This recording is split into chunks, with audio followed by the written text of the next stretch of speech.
চলো আজ তোমার সাথে শেয়ার করব উল্টো রথের দিনটা আমি কেমনভাবে কাটিয়েছিলাম। মানছি অনেকটা লেট করে ভিডিওটা পোস্ট করছি, তবে ভিডিওটা দেখলে তোমরা অনেক মজা পাবে। তোমাদেরকে তো বলেইছিলাম মামামের রথটা আমাদের এখানেই ছিল, তাই উল্টো রথের দিন আমাদের বাড়িতে কিন্তু বেশ ভালোই রকমের তোড়জোড় শুরু হয়ে গিয়েছিল সকাল থেকেই। মা আর মামিরা মিলে ঠাকুরের খাবারগুলো তৈরি করছিল।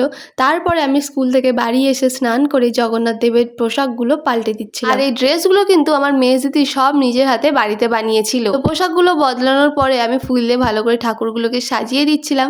আর ফুল দিয়ে সাজানোর পরে এত সুন্দর লাগছিল প্রত্যেকটা ঠাকুর, তোমরা নিজেরাই দেখে নাও কত সুন্দর লাগছিল। ঠাকুরগুলোকে সুন্দর করে সাজিয়ে নেওয়ার পরে আমিও কিন্তু রেডি হতে চলে গিয়েছিলাম। আর ওই দিন আমিও একটু সুন্দর করে রেডি হয়েছিলাম, বেশি কিছু না, জাস্ট একটা গুপি ঘাগরা পরেছিলাম, গলাতে পরেছিলাম সরু একটা চেন, যেটা আমি প্রত্যেকটা ড্রেসের সাথেই পরতে ভালোবাসি। আর একটু আলতা পরেছিলাম, জানো তো আলতা পরতে আমার ভীষণ ভালো লাগে, কিন্তু প্রায় অনেক দিন হয়ে গিয়েছিল আলতা পরাই হয়নি, তাই ওই দিন ঠিক করেছিলাম যে একটু পায়ে আলতা পরবো। তো রেডি হয়ে নিচে এসে দেখলাম মায়েরও এখানে সবকিছু জোগাড় করা হয়ে গিয়েছে পুজোর জন্য। তারপরে তো একে একে সকলেই আসতে শুরু করে দিয়েছিল। আর তোমাদেরকে তো অনেকবারই বলেছি, বাড়িতে কোনো পুজো হলে আমার মাই কিন্তু সেই পুজোটা করে থাকে।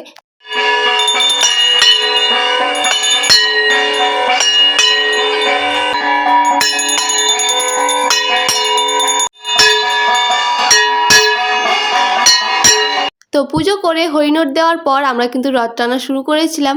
আর জানো তো আমাদের বাড়ির সামনে রাস্তাটা প্রচুর খারাপ, তাই রথটা টানতে একটু সমস্যা হচ্ছিল। আর এদিকে দেখছি রথের পেছনে গোল্ডুবাবু আর গোল্ডুবাবুর মা নাচ করতে করতে জগন্নাথ দেবকে বাড়িতে দিয়ে আসছে। তারপরে তো একে একে সকলকে এবারে লজেন্স দেওয়া হয়েছিল। আগের বারে লজেন্সগুলো যখন নোট করা হয়েছিল তখন অনেকে পেয়েছিল, আবার অনেকে পায়নি, সেই কারণে এইবারে সকলের হাতে হাতেই দেওয়া হয়েছিল। আর উল্টো রথের দিন তো অনেক লোক হয়েছিল রথ টানার জন্য, দেখতেই পাচ্ছ কত লোক এসে গিয়েছিল। জগন্নাথ দেবকে সবাই মিলে বাড়িতে পৌঁছে দিয়ে আমরা কিন্তু আবারও বাড়ির দিকে আসছিলাম। আর এদিকে দেখো গোল্ডুবাবুকে ডালিমের রস খাওয়াচ্ছে, আর সেটাতেও কি মজা পাচ্ছে। আর জানো তো উল্টো রথের দিন আমাদের বাড়িতে খিচুড়ি ভোগ করা হয়েছিল সকলেরই জন্য। আর ভোগের খিচুড়ি মানে অমৃত।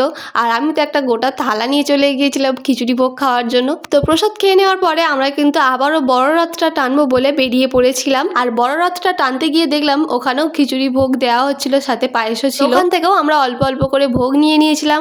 তারপরে খেয়ে আমরা হাত মুখ ধুয়ে যেখানে রথ ছিল সেখানে আমরা রথ টানতে চলে গিয়েছিলাম।